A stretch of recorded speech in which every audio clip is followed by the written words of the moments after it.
إن الحمد لله نحمده ونستعينه ونستغفره ونعوذ بالله من شرور أنفسنا ومن سيئات أعمالنا من يهده الله فلا مضل له ومن يضلل فلا هادي له وأشهد أن لا إله إلا الله وحده لا شريك له وأشهد أن محمدا عبده ورسوله.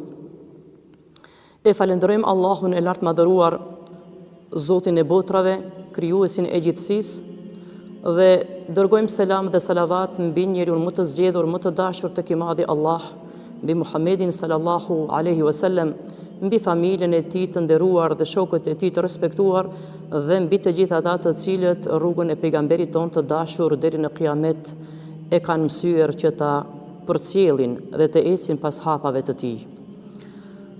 Assalamu alaikum wa rahmetullahi wa barakatuh. Të respektuar agjërues, mëshira e Allahut ndaj besimtarëve vërehet në atë se Allahu ka caktuar ditë dhe net dhe muaj për të forcuar dhe për të shtuar bindjen e besimtarëve ndaj tij. Ky muaj është muaj i begatisë, është muaj që besimtarët e presin me padurim, si dhe do të përpiqen që ta kalojnë këtë muaj ashtu siç duhet.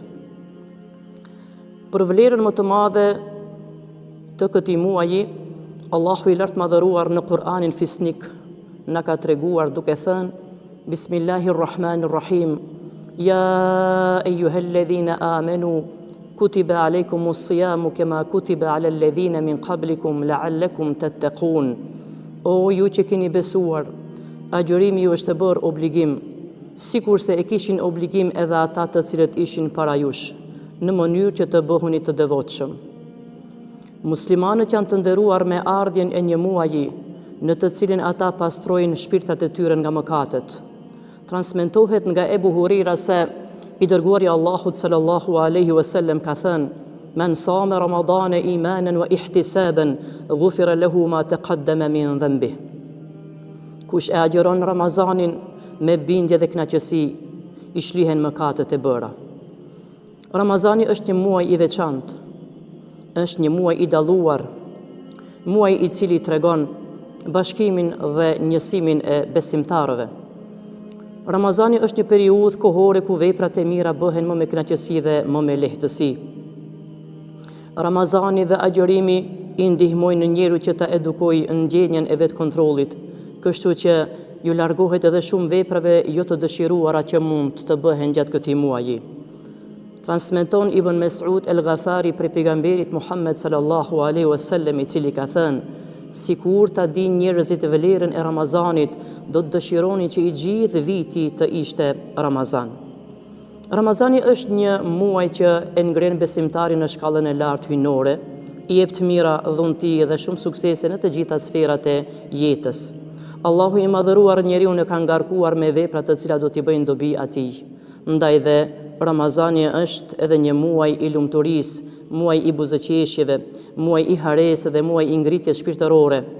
Por mos harrojmë se muaji Ramazanit është edhe butësi, është edhe dhëmbshuri, është edhe rahmet, është edhe zemërgjërësi. Vlera e agjërimit gjithashtu po vërehet edhe aty se agjërimi është një vepër sekrete, një vepër e fshehtë në të cilën kërkush tjetër përveç krijuesit nuk mund ta di dhe nuk mund ta hetojë. Prandaj është një mësim shumë i madh për ne të gjithë se muslimani i cili agjeron muajin e Ramazanit në fakt afrohet më afër krijuesit. Agjërimi është mburojë, agjërimi është muaj i kultivimit. Allahu i lartë madhëruar për veprat e mira besimtarit i shpërblen më fort dhe më shumë se në çdo muaj tjetër të vitit. Thënë shkurt, ky muaj Shahru Ramadan alladhi unzila fihi al-Qur'anu hudan lin-nasi wa bayyinatin min al-huda wal-furqan. Ky muaj është edhe muaji i zbritjes së fjalës Zotit, muaji i Kur'anit. E Kur'ani është udhërrëfyes, shpjegues dhe udhëzues për mbar njerëzimin. Ky muaj është edhe shpëtim nga xhehenemi. Hadithe të shumta kanë folur për atë se hapen dyert e xhennetit kur vjen muaji Ramazan dhe mbyllen dyert e xhehenemit dhe të mallkuarit prengosen me pranga. Në një hadith tjetër i dërguari i Allahut Muhammedi sallallahu alaihi wasallam ka thënë: Ai i cili agjeron në rrugë të Zotit një ditë, Allahu subhanahu wa taala për atë ditë do t'ja mbron fytyrën nga zjarri për 70 vjet. Ramazani është një muaj që dukshëm shihet besimi i sinqert dhe dashuria ndaj tij. I dërguari Allahut Muhamedi sallallahu alaihi wasallam thot tek një hadith: Ummetit tim ju janë dhënë 5 dhurata për muaj të Ramazanit, të cilat nuk ju dhanë asnjë të dërguari para meje. Dhe njëra ndër ato është se Allahu i lartë madhëruar i shikon të gjithë në natën e parë të Ramazanit, e ai që shikohet nga ana e Allahut nuk e prek dënimi. E dyta është se era jo lakmuese e gojës së agjëruesit në mbrëmje dhe gjatë tërë ditës merr erë të miskut tek i madhi Allah. E treta është ajo se engjëjt e Zotit bëjnë istigfar dhe luten për ta ditë e natë. E katërta është ajo se Allahu i lartë madhëruar i drejtohet xhennetit duke i thënë: përgatitu dhe zbukurohu për robët e mi të sinqert, sepse erdhi koha e pushimit të tyre nga çdo vështirësi e kësaj jete. Dhe e pesta e fundit është ajo se Allahu i lartë madhëruar në natën e fundit i fal të gjithë muslimanët. Mos harrojmë se në brendin e këtij muaji kemi edhe një natë shumë me vlerë. Është nata e Kadrit, për të cilën natë Allahu i lartë madhëruar thot në Kur'an: Lejletul Qadri khajrum min alfi shahr. Nata e Kadrit është më e madhe dhe më me vlerë se sa 1000 muaj. Të devotshmit muajin e Ramazanit e shfrytëzojnë kohën e tyre me bindje duke lexuar Kur'an dhe duke bërë vepra të mira. Mos harrojmë se muaji i Ramazanit na jep një zgjidhësi shumë të madhe që sa më tepër të kryejmë vepra të bamirësisë. Ramazani i ndihmon muslimanit që ai ta kujton momentin e mungesës së ushqimit, t'i kujtojnë vështirësitë e urisë dhe s'ka dyshim se kjo i bën muslimanët dhe më human.